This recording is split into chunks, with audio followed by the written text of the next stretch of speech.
একদমই তাই। এই মুহূর্তে সেই ছবি দেখাবো। তুমি দেখতে পাচ্ছ এই মুহূর্তে আমরা সেক্টর 5-এ রয়েছি, টেকনোপলিসের ঠিক পেছনের অংশে এই যে কারখানা তুমি দেখতে পাচ্ছ, সম্ভবত প্রিন্টিং প্রেস এখানে ছিল, এখান থেকেই আগুন লাগে। দমকলের ইঞ্জিন এই মুহূর্তে কাজ করছে, তুমি দেখতে পাচ্ছ সেই ছবি সরাসরি দেখাচ্ছি যে দমকলের যে আগুনের যে কি থেকে আগুন লাগে না কি থেকে আগুন বলতে পারবো না দাদা, এখনো বলতে পারছি না।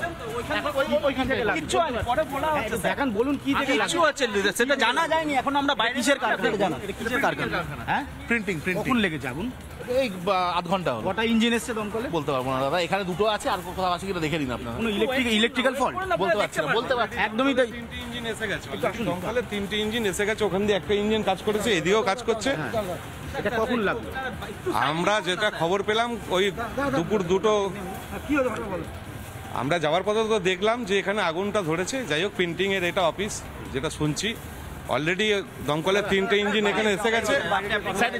একদমই তাই। দীপঙ্করকে বলবো একটু ছবিটা দেখাতে। তুমি দেখতে পাচ্ছ এই মুহূর্তে দমকলের 2টি গাড়ি সম্ভবত ভেতরে কাজ করছে।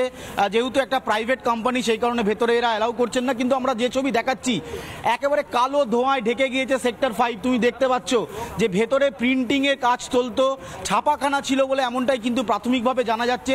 যদিও এখানে যারা কর্মচারীরা রয়েছেন, যারা কাজ করছেন, তারা সেই বিষয়ে মুখ খুলতে নারাজ। তবে কি কারণে আগুন? দুপুর 2টোর পরে এই অগ্নিকাণ্ডের ঘটনা ঘটেছে। তুমি দেখতে পাচ্ছ দাউ দাউ করে জ্বলছে এই যে ব্লু কালারের টিনের শেডটা দেখতে পাচ্ছ, এর ভেতরে আগুন লেগেছে। খুব সম্ভবত এটা প্রিন্টিংয়ের কারখানা এবং দমকলের 2টি ইঞ্জিন এই মুহূর্তে ঘটনাস্থলে রয়েছে, দাউ দাউ করে জ্বলছে ভেতরে। ডান দিকে এবং বাদিকে তুমি দেখতে পাচ্ছ যে বড় কমপ্লেক্স রয়েছে। ডান দিকে যে অংশটা সেটা আন্ডার কনস্ট্রাকশন একটা কমপ্লেক্স, আর সেখানে যদিও এখনো রেসিডেন্সিয়াল বা কোনো অফিস নেই, কিন্তু এই দুটো কমপ্লেক্সের মাঝখানে এই যে প্রিন্টিং প্রেস, সেই প্রেসের একটা অংশ তুমি যেটা টিনের শেড দিয়ে তৈরি দেখতে পাচ্ছ, এখানেই দুপুর 2টোর কিছু পর 2:30 নাগাদ এখানে আগুন লাগে এবং তারপর দাউ দাউ করে ভেতরে জ্বলতে থাকে। দাহ্য পদার্থ ছিল নিঃসন্দেহে, সেই কারণে এই মুহূর্তে অগ্নিকাণ্ডের ঘটনার পর দমকলকে খবর দেওয়া হয়, দমকল এসছে। তুমি জানো যে কদিন আগে এখনো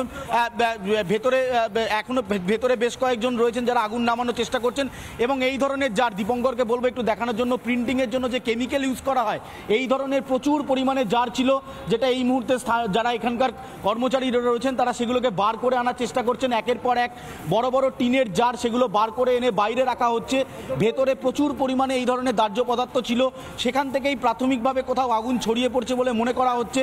দমকলের আধিকারিকরা ভেতরে পৌঁছেছেন, 2টি ইঞ্জিন রয়েছে, সেই 2টি ইঞ্জিন কাজ করছে। কিন্তু এত পরিমাণ ধোঁয়া, তুমি জানো যে বড়বাজারে এইরকমই কালো ধোঁয়ায় দমবন্ধ হয়ে 14 জনের মৃত্যু, তারপরে আবার অগ্নিকাণ্ডের ঘটনা। এবার একেবারে সল্টলেক সেক্টর 5 তথ্য প্রযুক্তি কেন্দ্র বা তথ্য প্রযুক্তি হাব বলা চলে এই অঞ্চলটাকে। প্রচুর আইটি সেক্টর রয়েছে, সেই রকম একটি জায়গায় প্রিন্টিংয়ের কাজ হতো। প্রিন্টিং প্রেস বলে প্রাথমিকভাবে যারা স্থানীয়রা রয়েছেন তারা জানাচ্ছেন।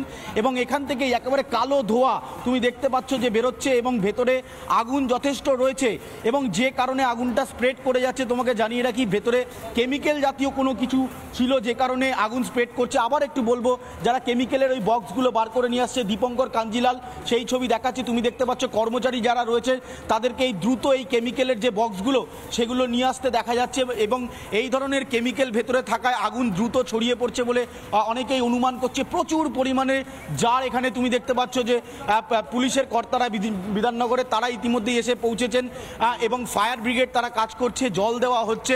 তবে ভেতরে কেউ আটকে আছে কিনা সেটা আপাতত এখনো স্পষ্ট নয়।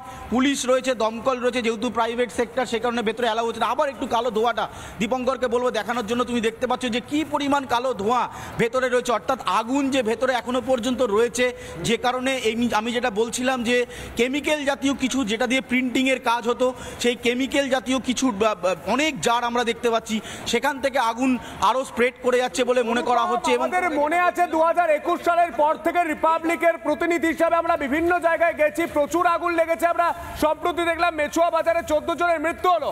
ফায়ার অডিট বলেন দমকল মন্ত্রী সুজিত বসু, রাজ্যের মুখ্যমন্ত্রী মমতা বন্দ্যোপাধ্যায়। আলটিমেটলি কলকাতা থেকে যতুগৃহে পরিণত হয়েছে, মানুষ যাবে কোথায়?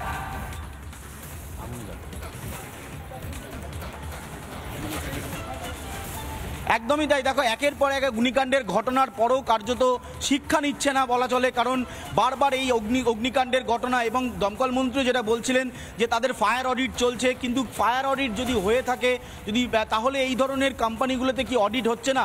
এদের কি আগুন নেভানোর কোনো ব্যবস্থা ছিল না?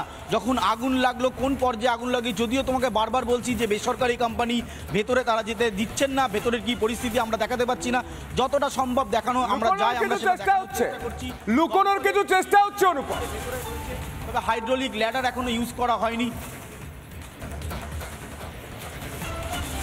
দেখো, নিঃসন্দেহে ভেতরে আমাদের কোনোভাবে অ্যালাউ করা হচ্ছে না, কিন্তু বাইরে থেকে প্রাথমিকভাবে যে ছবি আমরা দেখতে পাচ্ছি, আগুন কিন্তু ভেতরে প্রচুর পরিমাণে রয়েছে। দীপঙ্কর কাঞ্জিলাল সেই ছবি দেখাচ্ছে যে আগুন কিন্তু ভেতরে প্রচুর পরিমাণে রয়েছে, কারণ যে কালো ধোঁয়ার ছবি আমরা এই মুহূর্তে দর্শকদের দেখাচ্ছি, তুমি সাধারণত জানো কোনো বড় আগুন লাগলে এই ধরনের কালো ধোঁয়ায় গোটা আকাশ ঢেকে যায়। সেক্টর একদমই অনুপম, আগুনে আগুনে জ্বলছে গোটা বাংলা, কখনো মেচুয়া বাজার, কখনো সেক্টর 5। ফায়ার অডিটের নামে বছরবার হচ্ছে নাকি সেই প্রশ্নটা কিন্তু উঠছে, এবং কি লুকোনোর চেষ্টা করছেন এই বেসরকারি কোম্পানির কর্মীরা? এই এত কেমিক্যাল মজুদ ছিল, দমকল বিভাগ কিছুই জানতো না। এই ছবি নিয়ে ফিরছে ছোট্ট একটা বিরতির পর। নানা ধরনের কন্টেন্ট দেখার জন্য লাইক করুন, শেয়ার করুন আমাদের ফেসবুক পেজ, সাবস্ক্রাইব করুন আমাদের ইউটিউব চ্যানেল। পাশাপাশি অন্যান্য ব্রেকিং নিউজের জন্য অবশ্যই চোখ রাখুন রিপাবলিক বাংলায়।